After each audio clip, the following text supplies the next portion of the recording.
All right. Welcome back to Horrifically Well Read, Bled, and Said. Today we are very excited. Our guest is the writer of the Scareville series of middle grade horror books that we both love. We've given to our nephew and he loves, and I always have stocked in my classroom because my students love. Welcome everyone, John Ward. Hey, everybody, happy to be here. Yeah, we're so happy to have you, John. We've been following your journey for a little while here, and you've got a new book coming out on the 19th of September. So we're super excited to just chat about all things middle grade, but also your journey into adult. Absolutely. Yeah, I'm looking forward to it. I love discussing all things books, so this should be a lot of fun. Yeah, yeah. Yeah, so we first met way back October. almost a year ago, yeah, Yeah, for it was an event called Blood on the Bookshelves at the Barnes& and Noble in Annapolis, and, the second I saw the covers of your books, I knew we have to that, have it. yes, Yeah. I needed to have them for myself, and I needed to have them for my classroom because they You- just hit that really sweet spot of, like, you look at it and you're creeped out, and Yep. it is genuinely kind of unnerving, but also very accessible pretty much for anyone, I would say, like, 8, 9 up. Well, you said you're like, which ones do you want? We're like, yeah, all of them. Yeah, I Just, really just do. sign them all. Just give Yeah, them all to us. Well, because like every single person that has come onto this podcast, okay, not every single one, but like, would you say like, 95%, yes, yeah. has said they got their start with Goosebumps. And John, like, if I remember when we talked, like you were saying, like you just like your journey in writing was you wanted to get into writing because you wanted something to just kind of like feel good and like inspiring again and just like have that nostalgic feeling. Is that right? Yeah, absolutely. So I've been, yeah, obviously a big fan of horror from a young age, and that kind of got birthed from reading Goosebumps. Yes. So I've been a big fan of horror books, horror movies for a long time now, and I was always told I was a good writer growing up, but when you get into high school, you're kind of told, you either need to go to college or, get into the workforce. Nobody really tells you to Mm-hmm. pursue your passions, which I'm not saying don't go to college. You should absolutely do that if that's what you want to do. I'm just saying we should make it clear to kids and even teenagers in high school that if you want to pursue your passions while you're doing those things, Absolutely. we should make that a focal point for them because you never know if their passion could turn into something life changing down the road. Anyways, I'm going on a tangent. No, I love a tangent. And I think Yeah, that's like super important though, because why is it that we make it that it's like, exclusive? Like you have to, it's kind of like you need to suffer, you need to just deny all the things that bring yeah, you pleasure, just like get right into working. But it's like, no, you absolutely can and should. And you're probably going to be a better worker and enjoy your journey with whatever, whether you're going to college or joining the workforce, like because you're still following your passions. 100%, 100%. And that is one of my biggest regrets though was going into the workforce and bouncing from job to job. I've been in sales for a long time and Me I've always too. felt We have that out in of place. common. Yep. And I used to love sales to be transparent, but I just don't have it in me anymore. And I've never felt like super comfortable or in my skin or in my element when it comes to working those jobs. And I came to realize it's because it's not what I was meant to do. It's not what I Mm, want to do. And so I mhm. was at a local park, just really trying to think about what would make me happiest. And I thought about horror and how I've always loved horror and all these different things and was curious like how could I get into the horror industry? I know, making movies is difficult. That's a really tough place to get into and stuff, but I turn around from this boat dock I was standing on and I see a library up on the top of the hill and I had a light bulb moment of crap. Like I, you know, loved Goosebumps and reading books and horror, and I was always told I was a good writer. I could write books. And so I thought about where my brain would be the happiest with writing, and that was with that middle grade audience like Goosebumps. And obviously, R.L. Stein is still writing today, but back at that time, I had no idea that he was still writing because it's not as in your face as it was in the 90s and 2000s. So I'm like, oh, I'm gonna bring back the fun, exciting, spooky stories for young readers that I loved when I was a kid, and like all these ideas started flooding into my brain. Like even now on my notepad on my phone, I've got over 50 story ideas that I could conceivably Wow. write for this series. And then I just went to town and started writing, and here we are today. So it's been a fun journey so far. So now do you still like do any like do you exclusively write now? No, so I still work in sales. But you're a happier worker now. Kind of. I would say so. I would be a happier worker if I was solely doing writing or Yeah. being in the horror space. Now, if my day job was working for Fangoria magazine or something and I was in the Yes. horror Sure. space, like that would be fantastic. But as far as me doing selling for products I don't care about, that's where the divide is for me. Like I still feel drained and burnt out on doing it. The only thing I enjoy selling right now are my books. So I'm hoping one day to become a full time writer, but I'm well aware that that is a very tall mountain that takes years and years for most people to scale, and that's Yeah. what I'm working towards. Yeah, it's amazing, like, with just the amount of writers that we talk to, just that, for whatever reason, health insurance or just, you know, teaching or, there's a lot of different things. So you're certainly not alone in that. But I will say, being someone that's in sales as well, having a passion in doing this project with the podcast, I feel like just opens up my creativity Mhm. and pleasure and feel good. And it's just like, I can imagine that it just offsets, when you get into writing, it's like it's extra happy or extra pleasureful because now Yes. it's not, now you're, it's like, it's not just sales is very awesome, but it's a lot of transfer of energy all the time. It's very verbal and a lot of energy giving, and you're some days at the end of the day, you just want to be quiet. And so to do a solitary activity like sit and write and just have your own thoughts, like I'm sure that it feels really refreshing. Oh, absolutely. Yeah. So to touch on that, yes, when it comes to writing, I am super enthused and excited about that. As soon as I finish writing for the day, when I've closed my laptop, I'm happy. I'm excited. It takes a while for me to wind down to fall asleep or whatever. As far as the day job goes, that part to me feels like it's taking me away from my passion, if that makes sense. Like Sure, absolutely. if I could write from a full day, like if I could wake up in the morning, go to the gym for an hour or two, then come home and do social media and then write for a few hours, take a break, write for a few hours, take a break. That's how I would love to fill my whole day, because I feel like at that point I'm working on my craft and building something Yeah, special and all that stuff. That's where I would be like living on top of the world. But right now, I have my 7 to 5 shift every day that to me is taking away from what I'm sure. destined to do. Yeah. Do you ever feel like you meet any characters on the job for like clients or anything that you're like, I'm going to write them into this book? Cause we encounter some interesting people. For better or for worse. So I can say that I have used some characters for motivation, not to the degree of some writers. Once I delve into adult horror a little more, I could probably experiment and have some fun with that. But I've Okay. definitely used real life characters for inspiration on silly characters, or like in the first book of Scareville, Welcome to Scareville, we've got a bratty little sister, and that's just because my sister and I love each other, but we didn't get along great when we were kids. Mhm. So stuff like that, I do take real life motivation into account for a lot of it. But you said you have like 50 stories written down. So like, how do you decide like what, I mean, Concept, yeah. is it like a mood or like a vibe by the time you get there? Like you're selecting a glass of wine or like, how do you know what you're going to, go Yeah, into? great question. So the ideas will just randomly pop in my head, and as they pop in, I'll just add them to the list. But as far as determining the order, it's really about what is fighting for pole position in my head at that time.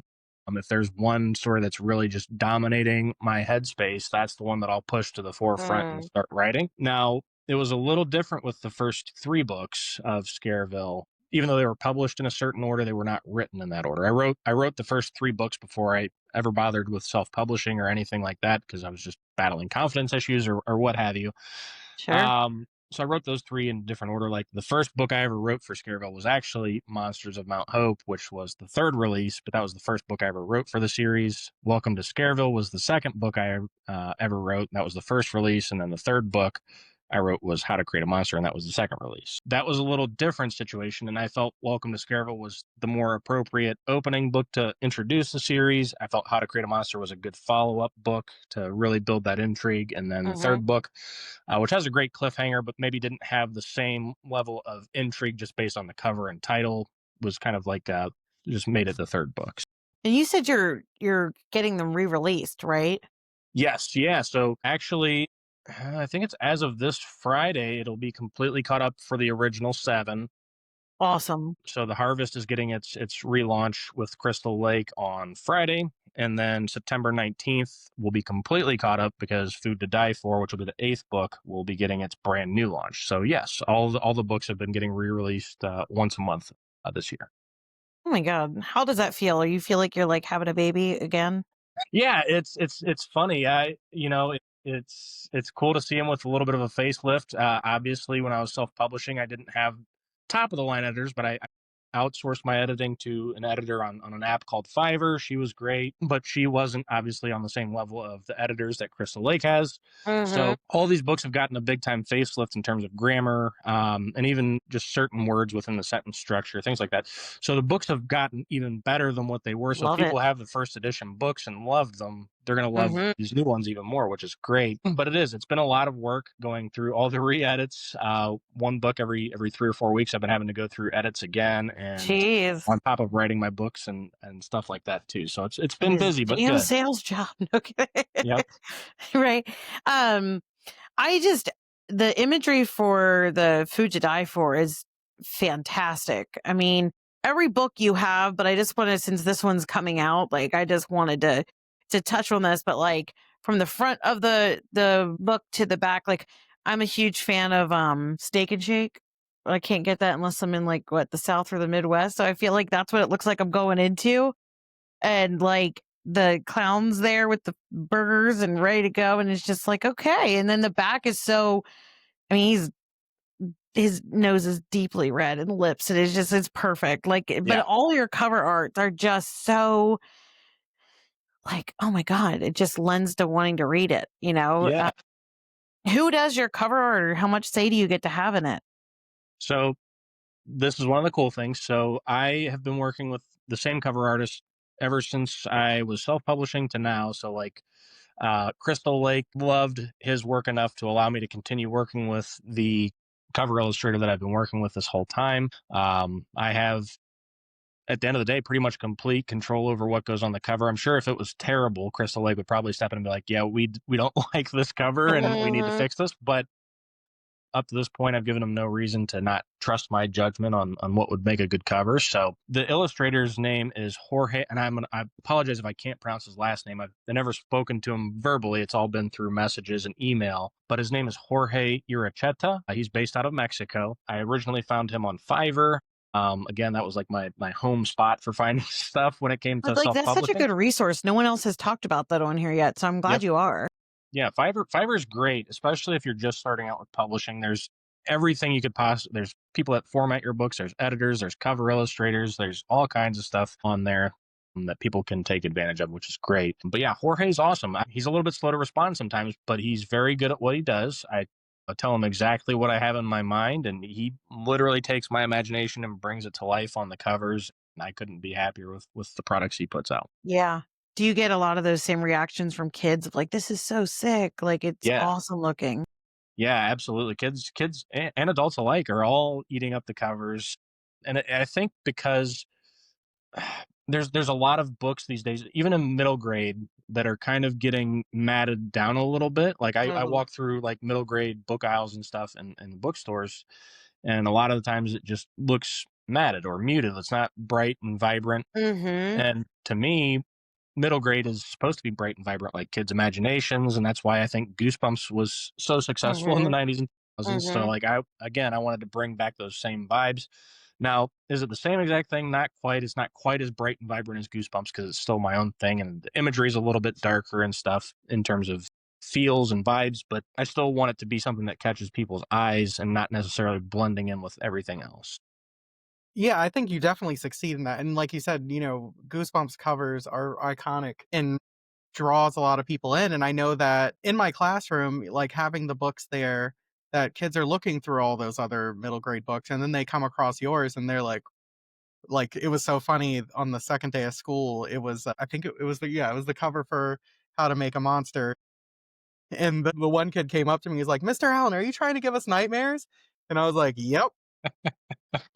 So it's like it's definitely catching eyes, which I love. I think that, it's a really good point that you make because looking through the middle grade aisles, I think there is a certain, everything's cyclical in the publishing world, but there's a certain style of cover that I think is very popular right now, and it's like it's almost like a anime-inspired cartoony, I think, that a lot of them have, and it a lot of times it really doesn't capture the book that's inside, even for the ones that have them, because there's some books that are really, really scary, and then the covers aren't, you know? And Correct. so I think that, like, love the fact that that is something that you focus on so much and that you're able to, because I'm sure a lot of these other authors don't have a lot of control, You mean like some of the um, other books I've read that this year, like they're a little more cartoony? for middle grade Yeah, horror books. Yes, I don't because wanna they were. single anyone out, but No, I'm just saying, like, these books were scary as hell. yeah. And I would not have expected that, but I feel like when I look at Scareville, like, it captures, like, this shit's Yeah, gonna be it's scary, and going to I'm be not, very like, spooky. complaining about the covers No, of the no. other ones, I'm just saying, like, Like, when I think about, like, they pack a lot more of a punch than I would have expected them when I'm to. handing a book to a kid and saying, "Oh, do you wanna get creeped out?"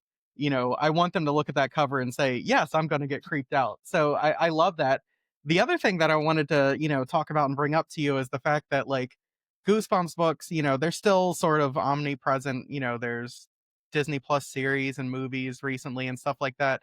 But for the most part, a 9, 10, 11, 12-year-old kid that is picking up a book right now are not going to see themselves in those characters in the Goosebumps series anymore. They're not doing the same things that they are, they're talking about listening to music on their Walkman and like just pop culture and all just in general, they're not having the same experience. So when you're writing the Scareville books, are you purposely thinking about how to connect to, current day children?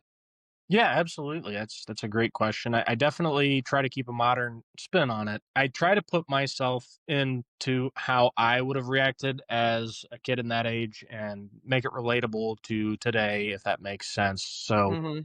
whether it's a boy or a girl, every book has a little bit of me in there. Now, obviously, I try to separate characters and make them their own character, but a little bit of me, as far as decision making, does inevitably get put into each character just based off of that.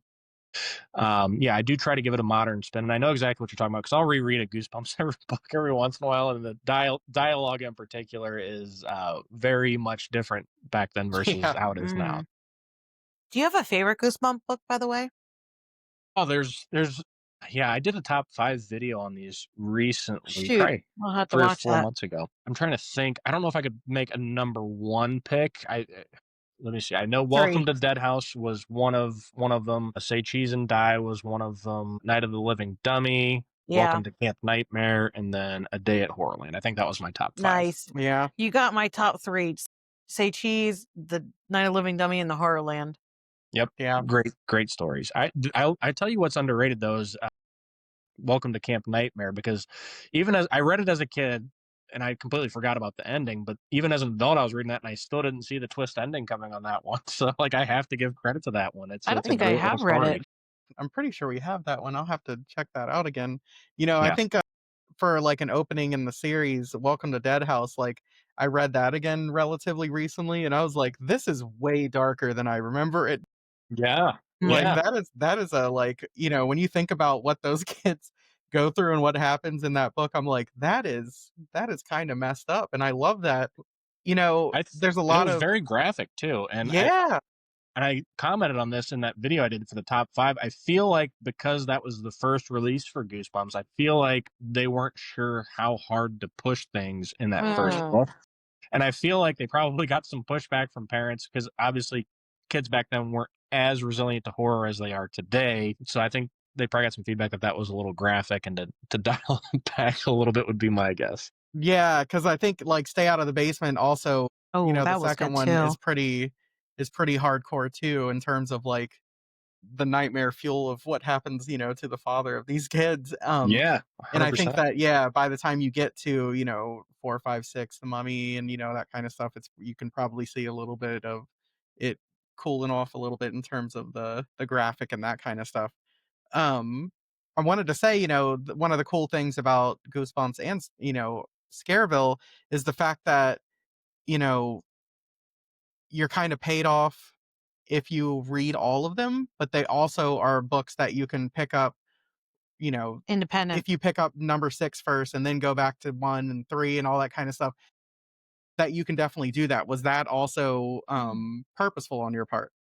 Yes. And it's funny because I had mentioned that I wrote the first 3 books before I had ever published. So with Welcome to Scareville, I don't want to give too much away, but I did Hmm. like a meta thing where it talks about the actual Scareville books, and they find these books, and they list off a bunch of the titles from the series, and they're actual titles that I had planned already for the series that they That's find. awesome. And so that was a lot of fun. And I do try to make them all separate. There are Easter eggs in some of the books that people might not Hmm. catch if they don't read them in order. Now, I will give a preface for book 8. There is going to be a twist ending in there that will make a lot more sense if people read the first book before they read Oh, Food to Die For. Okay, I did see that you had sort of teased that a little bit, so that's why I Yes. definitely wanted to ask about that. That's cool. you know why I also like that cover, Adam? For the new one. Yeah, Uh-huh. because it looks like that card I got you years ago with that clown about to shove a giant hot dog in his mouth. Yeah. That bothered you, Yeah. deeply bothered you. Clowns bother me.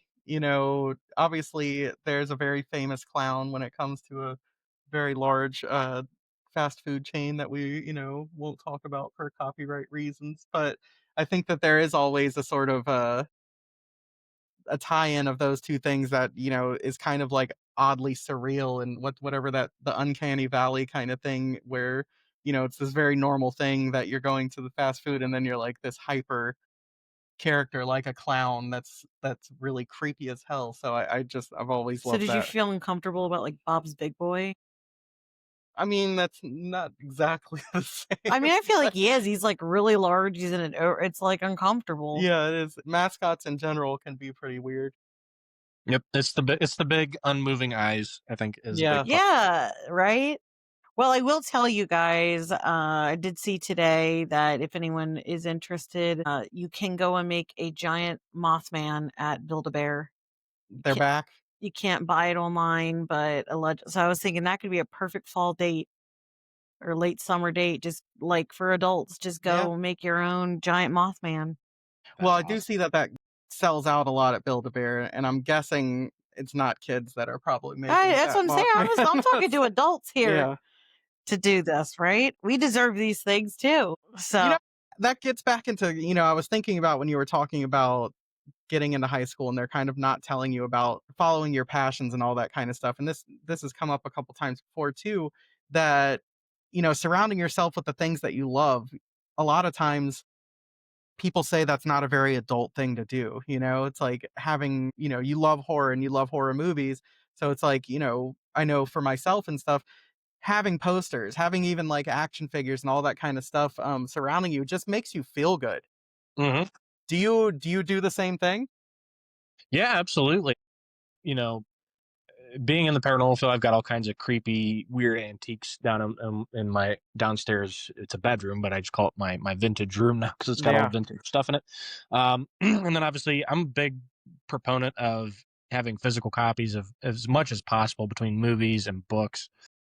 Because heaven forbid if we lose power or whatever, like I still have those physical copies.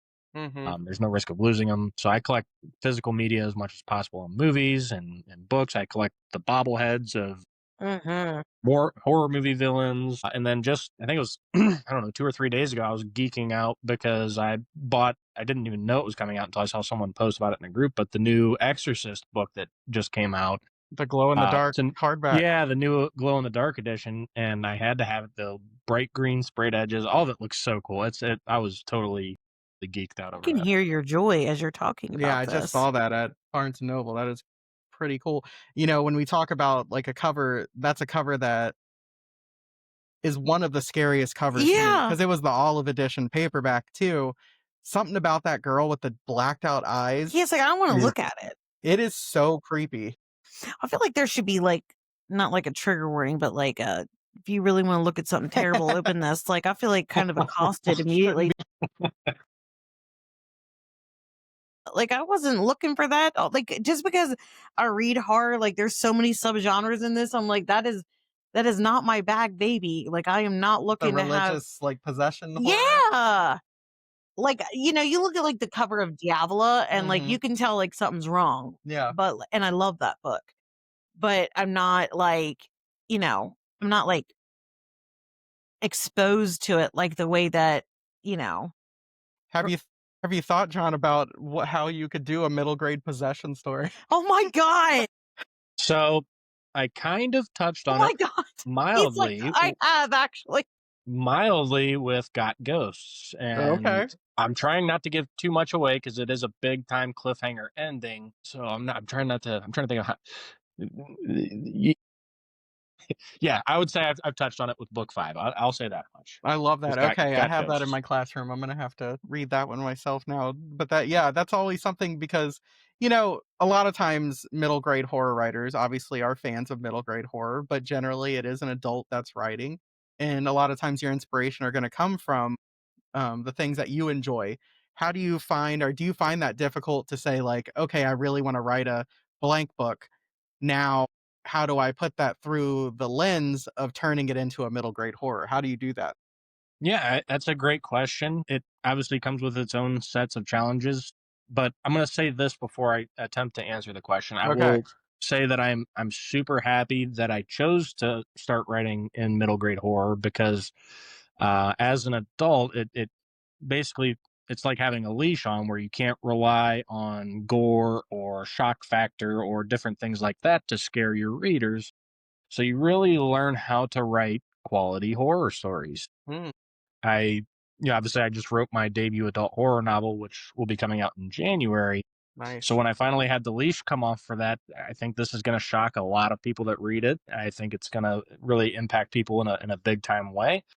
But as far as planning out these middle grade books, I don't struggle with it too much. I just know that I can't have any real big risk for violence. Like the threat of violence will always be there, but I'm almost never going to have any like inherent violent themes in the books or anything Mhm. like that.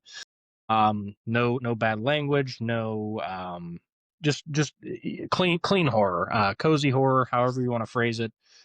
But yeah, there will always be a threat for violence and maybe some minor where they get nicked up or some bloody nose or stuff like that, but nothing that's going to really shatter their reality as they're reading it, I guess. So That kinda makes me think too, like, because sometimes when people say middle grade horror, they, think about who it's written for. They think, "Okay, this isn't gonna be for me as an adult." And I found, as I'm reading books, trying to decide what am I gonna put in my classroom, I found myself just reading more and more middle grade horror for my own enjoyment because maybe because of what you said, that they can't rely on those things, so the writing is, like, rock solid, Yeah. and the scares come from just a very different place, and I think can almost be scarier because of that, and I'm just wondering, like, have you ever written a scene or done something? Do you ever have, like, when it goes out there, do you have any kids read them before you put them out? Kinda like you're saying for those first Goosebump books, are you like, "I think this was really scary, like, have I gone too far, or is this exactly what I'm Aren't supposed they to called be like a writing?" sensitivity readers? Well, that's for a little I different know, but thing, it but kind of like yeah, sensitivity. Have I gone to yeah. sensitivity for middle grade? Do Yeah. you have a child locked away somewhere that's This is what, terrified yeah. at the things that you've written? If not, we have one in our attic. Yeah, that's right. So great question. I've never had anybody ever ARC or beta read or anything of that nature with any of my books prior to Mm, publishing it, which is kind of crazy to think about. Now, I will say the first three books, I was a little more timid on the scares because I didn't want to push it too hard and it was new territory. But as I started releasing those books, I wasn't getting any complaints as far as nightmares go. So I started mhm, to ramp up the horror a little more heading into book four. Still no complaints. And then book five, which was Got Ghosts, and with me having a background doing paranormal investigating, I Yeah. made the decision then and there that I wanted that to be the scariest book of the series. So I really ramped it up with Got Ghosts, and I think I pushed that about as far as you'll ever want to push for middle grade horror. I've been told by a lot of readers, adults included, that are saying that that book actually creeped me out and all this other stuff. So Yeah. Yeah. I think I've got it pretty well dialed in at this point now, nice. Very as far as nice. the level of horror to push it to.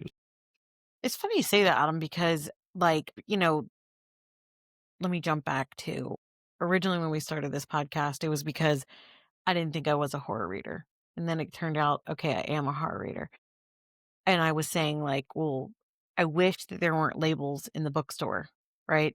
Mm, So I have been, now I want to go into, I was in the bookstore yesterday And because we've had certain guests on here, I actually was like, I want to walk into the young adult, like middle grade, like section. And I found myself like really excited to be in there. It just was like, some of these covers look so great and the concepts. And I was like sitting there with like our kid, our child and exchange student. And I was just like, I never wandered in here before. Mm.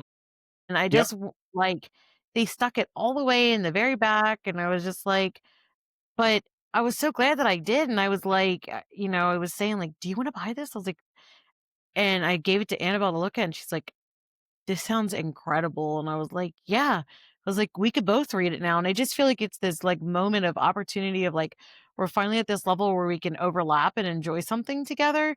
But it has been so great to read so many of these. And it's like, you're having the fun of like all the related to like horror, but without some of the things like I'm saying where I'm like, that's too far for me. So I think John's books are just like perfect to enjoy um yourself without like the full someone had put out a list the other day of like all the great spooky movies you can watch But during not too spooky. Yeah. that. Yeah, and I was like, that's my list, man. And that's where Mhm. I'm feeling like where I'm like, I can enjoy a Scareville and just have fun with it. Like that's what it should be for if you're someone that hasn't tried it out or Yeah. isn't a horror reader or try out some middle grade stuff because I think the writing is fantastic. But I do want to jump into your adult novel and I just want to know like so you're saying like it'll be surprising you kind of had everything taken off, like what was that like for you? Like did you feel like you were just kind of like eyes rolling back, zenning out, and just it was just flowing out because like you've had you or how what was the experience like different for you? Or was it different? It was writing that adult novel was a roller coaster, and I know that's a very cliche thing to say, but it really was. There was a lot of highs and lows in my personal life going on at that time.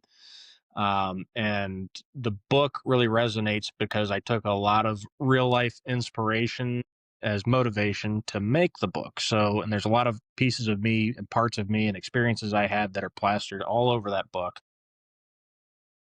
That's But awesome. every time I would get going with it, something in my life would come up where I couldn't write for a week or two. I was just too busy, too swamped, or what have you. And Mm, I wanted to have that first draft of that book done by January 1st of this year, and I wound up not finishing writing it until the end of May, just with mm, how things fell. And anyways, it's a very bleak, very messed up story. It is a grief horror story mixed mm, with possession. So it's going to hit a lot of feels for a lot of people. It's going to be a roller coaster there as well. Between there's going to be some laughs, there's probably going to be some tears for some people. People are going to mhm. get angry at me with some parts of it.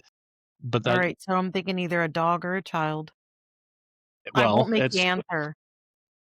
so it's a full life journey for my main character, who's named John for obvious reasons, because I based it on a lot of stuff that I went through, Mhm, mostly in part two, which is the adulthood portion. The kid part of it was mostly obviously embellished or made for the fictionalized for the story. But yeah, it's basically his whole life journey. So part one is my main character as a child, as an 8 year old. Try not to give too much away with it.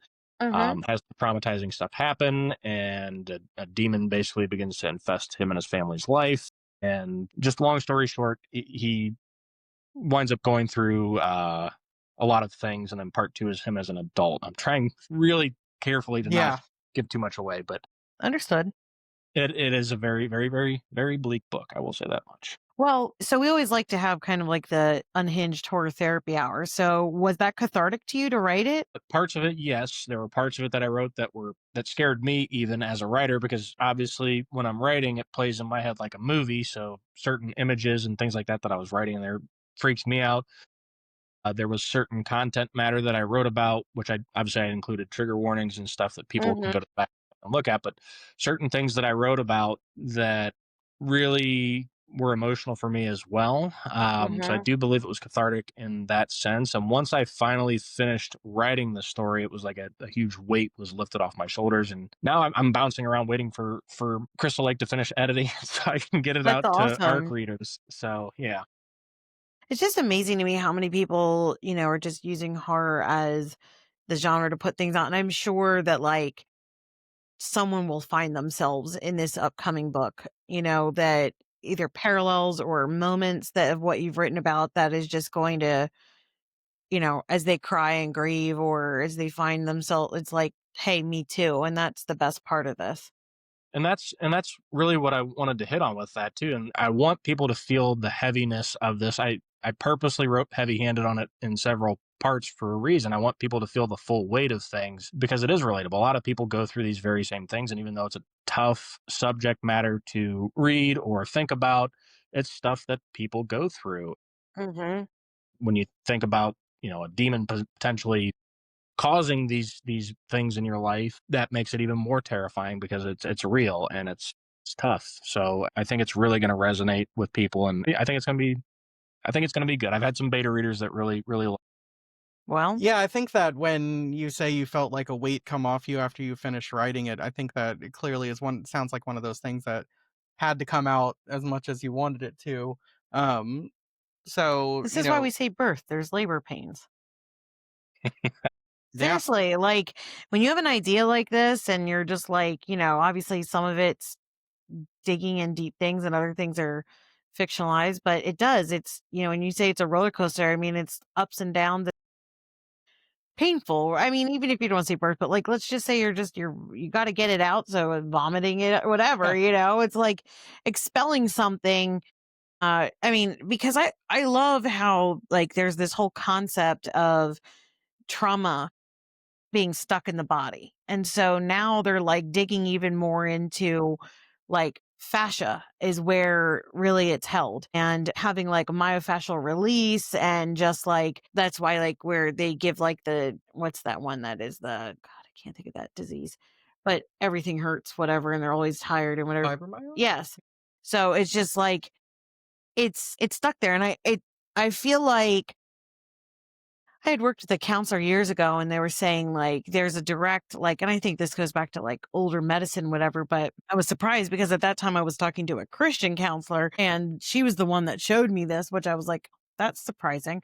But basically saying like for every ailment that you have in your body, there's like a corresponding like something that's happened to you. Like diabetes, like if you have that means the sweetness has gone out of life. If you've had what is it, gallbladder removed, it's probably because you've had a lot of caustic or like Bitterness, yeah. a bitterness things like build up or you're bitter towards something. So it was kind of fascinating. So when we're sitting here and we're saying like, okay, like if you have, the ulcerative colitis or you have Crohn's or anything. It's like, what does that have to, or like, even like I have rosacea. So like the concept of you're wearing a mask, like you felt like at some point in your life you had to wear a mask. I find it fascinating how the body kind of, there's that whole book, The Body Keeps the Score. But when you're purging something like that from your body and you're writing this adult novel, I'd be interested to see with your next health exam, how your numbers are doing for your blood work. Right? Fascinating though to kind of see like if you feel better after something like that. Yeah, definitely. I definitely did for a while. So Hey, there you go.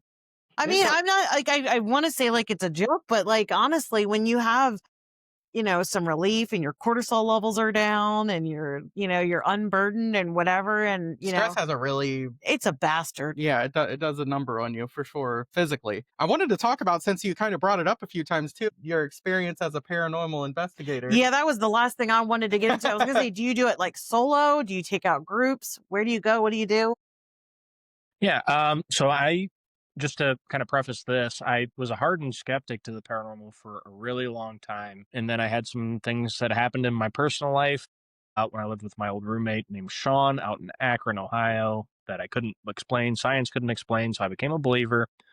And then the movie The Conjuring came out a couple of years later and basically showed me that, hey, I could go out and investigate this stuff and blah, blah, Yeah. blah. So from that point, I had made friends with a couple coworkers that were interested in doing a public ghost hunt. And I'm like, that sounds cool. And started with just a flashlight and a little digital recorder that you can buy from Walmart. And we caught EVPs and all kinds of cool stuff. And from there, I was hooked. And now I've investigated dozens of locations across Ohio, Indiana, Pennsylvania, New York, Vermont. Filmed a couple documentaries, which aren't available anymore. But yeah, I've had a lot of experiences. Most of it's pretty harmless, but there have been obviously frightening occurrences too. So when you talked about some of the antiques and different things that you have in that vintage room, does everything have a story? Is it from places or, something that either reminds you of an investigation or is from one, that kind of stuff? Like, what makes you choose what goes in there?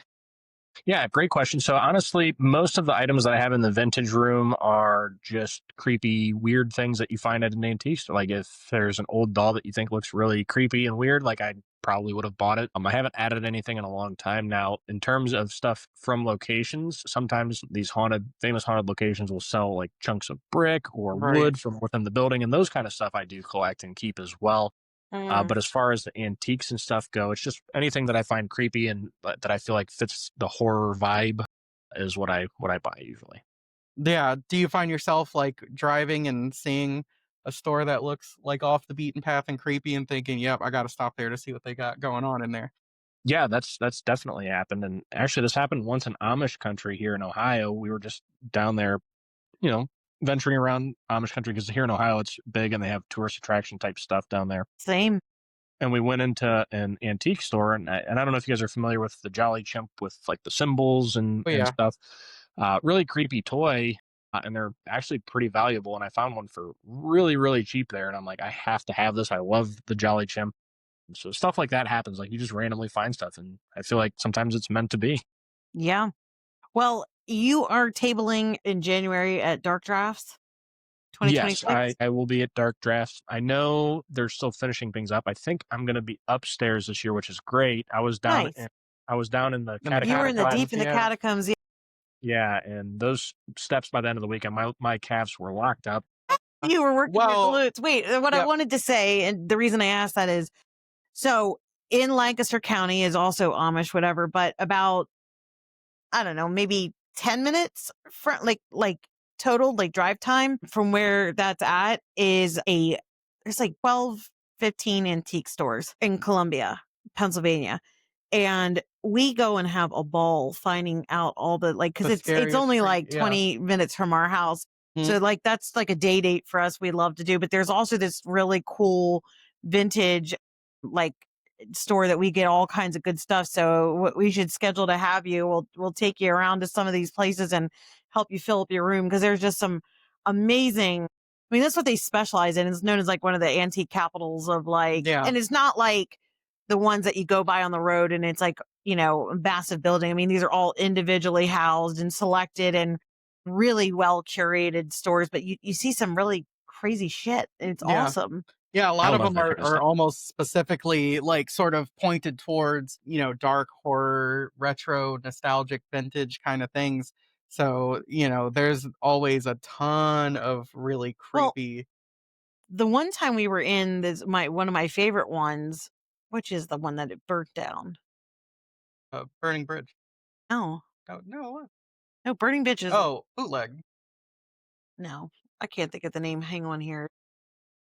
Bootleg still exists and Burning Bridge is on the corner. What's the one that had the big anyway, we'll think Toll about it. booth. Toll Booth, yes. Yeah. Okay, so we were in Toll Booth Antiques and since then has had a massive fire, but Like, weeks after this. yeah, Yeah, weeks after this, but it was like a 6 or a 7 alarm fire. I mean, they pulled in fire companies forever because shit was so old in there, John. It was crazy. it went up real It fast, yeah. did. But I got this like vintage like fabric from there and we were like looking around at everything. Well, later on that day, Adam was in such a shitty mood, like really shitty mood. And I was like, what is going on with you? And he's like, I don't know. I just haven't felt right since I've been in that store. And I was like, did something like follow you home? Mm. Like he was in, and I was like, what were you touching? And now if you look at our Facebook page, he's always Nah, touching shit he shouldn't be. So now I've purchased Sage to spray on him yeah. afterwards because I just don't need to deal with it. I'm the one that Yep, touches everything, that's for sure, that But like, is I that I'm the possible? same Can way. he walk home with attached to something? Oh, absolutely. Quit touching Um, it, Adam. No. it's very and antique stores themselves are ripe for that kind of stuff, just because there's so many things that are attached to people's memories and spirits. Mm. It's ripe for that kind of stuff. So it's like maybe not coincidental that it went up in flames, is what you're saying? That could very well be. There's all sorts of different dark energies out there, and I'm not trying to sound like one of those whack Yeah. jobs on TV or what, but there are sometimes darker things at play, and I dealt with that a little bit with these clown dolls that I used to have, which that was part of the inspiration for my adult novel as well. Mm. And those dolls really, basically, when you're dealing with dark energies like that, basically flips your life upside down, a bunch of string of the worst luck you ever have, and basically tears the very fabric of your life. Because if there is a dark energy that you're dealing with, that's that oppression stage where they try to beat you down and beat you down to your lowest point so that they can take over that kind of stuff. So long story So short, seriously, stop touching the dolls, Adam. yeah. I mean, just touching, he'll probably be okay. I brought these dolls into my home, and I don't know if they veiled themselves to me. I didn't feel anything off of them right off the bat, but my life definitely got flipped upside down for a long time. And my mom was the one that actually brought it up. I was hanging out with her one day, and my ex-wife and I were having some issues at the time. And she's like, you know what, you need to get those stupid. She called it the Ouija board. She's like, you need to get those stupid Ouija boards out of your house. Like, you're bringing bad stuff in there, and blah blah blah blah blah. And I'm like, no, we've had them, and there's been no issues. And then I thought about the clown dolls that I brought in the house, and I'm like, shit, that's when everything started falling apart. And I'm sorry if I swore I wasn't supposed to. No, No, yeah. you're allowed. That's how you can tell, like, this is just straight factual stuff, because I didn't even realize just rambling. But I was like, well, yeah, I just brought those clown dolls in, and then, like, all of a sudden, like, the veil was kind of like lifted from my face, like the wool got removed from covering my eyes, and like all this realization hit me, and I rushed home and I put these clown dolls in this box with the only Bible we had in our house, and I took a picture of it, which will be in the note from the author section of my adult horror novel. Amazing. And it looks like there's like a spirally effect, and I was holding the camera perfectly still, so it was just a really weird thing. But I wound up giving those dolls to my buddy Eddie, who is also in the paranormal field. I just wanted them out of my house. I didn't, honestly, I was at such a point, and I was so broken down, I didn't care who took them. Irresponsible on my part, but I knew since he was in the paranormal, like, he would be more equipped than just an average person. So he takes them and he has them for a few months, and his life starts crumbling and he starts having issues. Long story short, those dolls got donated from Eddie, my friend, to a haunted museum in West Virginia called Archive of the Afterlife, which is currently closed due to some issues. So yeah. Yeah. So So, okay. So are you sure it was the clown doll? No, yeah. Wait, okay. So let's just talk about the thing that went around on social media a lot, because now I'm like definitely how that Annabelle doll was touring in Gettysburg, and then I guess took it out, and then like the guy died. Yep. Yep. No, say more than yep, because I don't want to like what do you think that means? It's hard to say because I've never personally dealt He's like, with yep. Annabelle. I don't have any doubts that it could be real, but since I've never dealt with it, it's hard to say. But there are, I will simply say that there are dark energies, dark spirits that are out there, and they're not super common. Like, demonic stuff is way more rare than Hollywood or these TV shows or these YouTubers would lead you to believe. But they do exist, and I, just having gone through what I went through for that time, wouldn't wish that upon anybody. And the weird thing is, like, when you're like hardcore into the paranormal field and you're doing all these investigations and stuff, like, all these paranormal investigators will say, I want these haunted dolls. I'm bringing haunted dolls into my house. And if they were actually haunted with a dark energy, they would absolutely change their tune overnight, because it's nothing to mess with. Is there anything you can do for, I'm being really honest, like after you go through like a story there or whatever, like, is the sage enough, or do I need to be doing something else? For the most part, sage is enough. With what I dealt with, that was not enough. I had my friend Sean, a different Sean from my roommate. Sean also makes an appearance in my adult novel as well. I got his permission, but he came over and cleansed the house after I got rid of the dolls, and he saged the house. He did his ritual thing, calling on his guardian angels and all this other stuff that was really, really cool to witness. But he did all that, and he did not holy water, but it's called Florida water, which is very similar. He did that through all the openings and windows and all this stuff, and basically forced the energy out of the house. But when he got into my vintage room where I had stored those clown dolls, the sage burned out not once, not twice, but 3 times. And he was taken aback by that. He's never had that happen while doing a cleansing, and it was definitely strange. So That's really fascinating. And I've talked about I this. wouldn't say fascinating. That wouldn't have been my descriptive word. I mean, to me, it is fascinating. That's really fascinating. Yeah. So, it makes me think, because, you said you were a hardcore skeptic. And, I kind of felt the same way personally as well, that it's not like I was like demeaning towards anyone that believed in anything, but I was like, I don't know, I've been a lot of weird places and I've never experienced anything, you know? And then it was actually this year, at StokerCon of all places, where we went on a Friday the 13th ghost hunt at a cemetery in Stamford, Connecticut, where the StokerCon was. And the experiences that we had there, I was like, "Hi, like this is real, and there's nothing that can explain kind of the things that happen there." And like for me, it was a very, on one hand, like I would have thought that it would have been scary, but I actually found it to be really almost reassuring and calming, in a Yeah. way. 'Cause it was like, you know what? There is something after, and like I kind of feel like I've bore witness to it, and it was almost a really nice experience to do Mhm. it. And obviously when you're dealing with like the things that you're talking about, that's not, but like you said, that's actually really, really rare. What was that like going from such a skeptic to being like, okay, yeah, this is really happening? It was terrifying for me. Your experience, it sounds like with your roommate wasn't a good one. It was not, and that was my own doing. But I will say a lot of the times, like most places you go in and do investigations, most of the spirits you deal with are friendly, but it depends on the environment. Like I've been to the Ohio State Reformatory, it's a bunch of inmates, not necessarily the Yeah, best kind of people, so that they can be right. aggressive sometimes. But when it came to me switching from a skeptic to a believer, my roommate at the time, Sean, different Sean from the guy that did the cleanse, Right. his name was also Sean.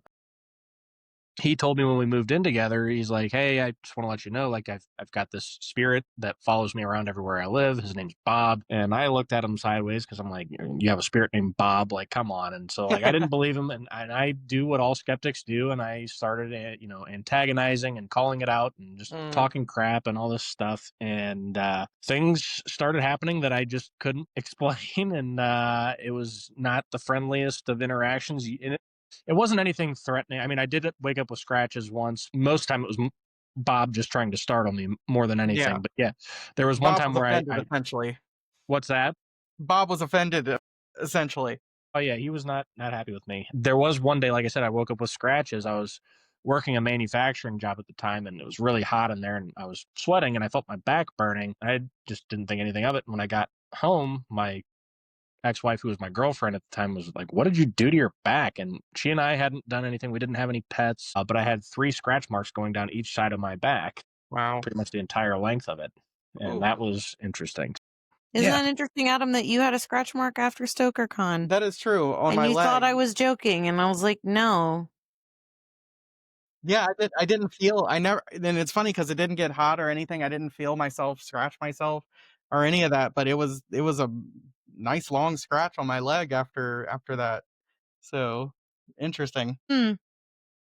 I won't be doing this. I just want you two to know this. Like, that's not my jam. And Adam, at some point you might need to move out, Oh, come on. but no.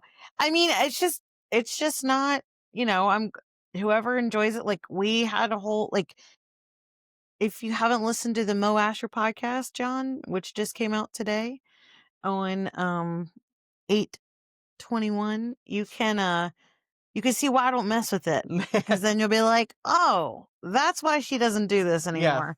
Yep. Yeah, Monique Asher, I don't if you're not aware, she is a really good writer too, and she has a podcast with her sister, and they do similarly. They go out to places and record and just talk about haunted places, and that was who I went out that night with at StokerCon. So I find it really interesting. I know Rebecca doesn't. She is nice enough to allow me to do things that she wouldn't do. I don't know about Um, nice. I think I'm more like I like it was really hard for me to like watch you do that and go out because I was like, "Oh god, I was terrified of something coming back mhm, and all that stuff." So, I'm here. We're good. yeah. So Yeah, but I feel like I'm so glad that you get to write about all this and that you're changing lives with kids and getting them to read, yep. and that you're getting to experience your own adult book, and that everything's getting re-released for you. It sounds like your life is on the upswing.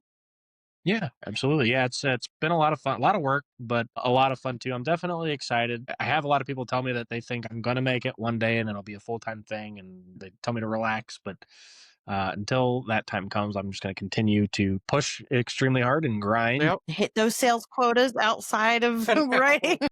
But no, you just all you can do is keep writing good stuff, and you definitely are. So September 19th, book 8 comes out for Scareville. Do you have a title? I know you said January from Crystal Lake for the adult horror. Can you share anything else about that, or is that still sort of under wraps for now?